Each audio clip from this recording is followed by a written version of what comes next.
இன்றைய தலைப்புச் செய்திகள். ஜனநாயக படுகொலை, இளைஞர்களை தடுத்த போலீஸ், கொதிக்கும் ஆதவ் அர்ஜுனா. தமிழக தேர்தல் களத்தில் அதிரடி திருப்பமாக தமிழக வெற்றி கழகத்தின் தேர்தல் பிரச்சார மேலாண்மை பொதுச் செயலாளர் ஆதவ் அர்ஜுனா ஒரு அதிரடியான புகாரை முன்வைத்துள்ளார். தமிழகத்தில் நடந்து முடிந்த சட்டமன்ற தேர்தலில் தேவகவிற்கு வாக்களிக்க வந்த இளைஞர்களையும் பெண்களையும் காவல்துறையினர் திட்டமிட்டு தடுத்ததாக அவர் குற்றம் சாட்டியுள்ளார். இது முதல்வரின் நேரடி தூண்டுதலின் பேரில் நடந்ததா? விரிவான செய்திகளை பார்க்கலாம்.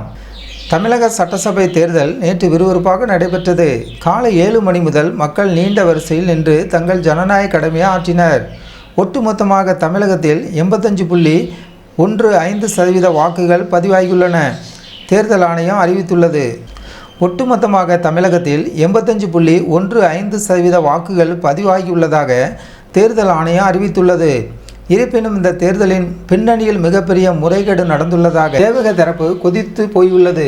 இது குறித்து பேசிய ஆதவ் அர்ஜுனா, மதியம் 12 மணி முதலே தேவக ஆதரவாளர்களான இளைஞர்களையும் பெண்களையும் காவல்துறையினர் வாக்குச்சாவடிக்கு நுழைய விடாமல் தடுத்து நிறுத்தியதாக தெரிவித்துள்ளார். அதிகாரிகளின் தலையீடு மற்றும் பயம் குறித்த குற்றச்சாட்டு. ஆட்சியை கையோடு பிடிப்போம் என்ற நம்பிக்கையில் இருந்த ஆளுங்கட்சி மக்கள் அலை அலையாக தேவகவிற்கு வாக்களிக்க வருவதை பார்த்து பயந்து விட்டதாக அவர் விமர்சித்துள்ளார்.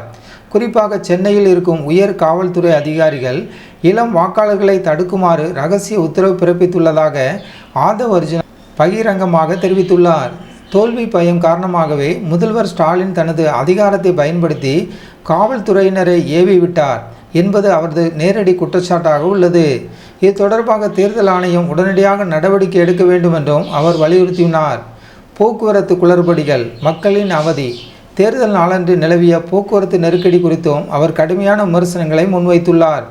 வெளியூர்களில் இருந்து வாக்களிக்க வந்த லட்சக்கணக்கான மக்களுக்கு போதிய பேருந்து வசதிகள் செய்து தரப்படவில்லை.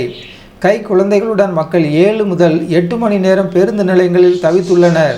பொங்கல், தீபாவளி போன்ற பண்டிகை காலங்களில் செய்யப்படும் சிறப்பு ஏற்பாடுகளைப் போல தேர்தல் நேரத்தில் ஏன் செய்யவில்லை? போக்குவரத்து துறை அதிகாரிகளும் IAS அதிகாரிகளும் தேர்தல் ஆணையத்தின் பேச்சை கேட்காமல் ஆளுங்கட்சியின் கைக்கூலிகளாக செயல்படுகிறார்களா என்ற அடுக்கடுக்கான கேள்விகளை அவர் எழுப்பியுள்ளார்.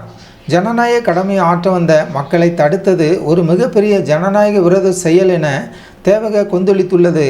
இந்த விவகாரம் தமிழக அரசியலில் பெரும் விவாதத்தை ஏற்படுத்தியுள்ளது. இதுபோன்ற உடனுக்குடனான அரசியல் செய்திகளை தெரிந்து கொள்ள நமது ஜனநாயக டிவி சேனலை சப்ஸ்கிரைப் செய்யுங்கள்.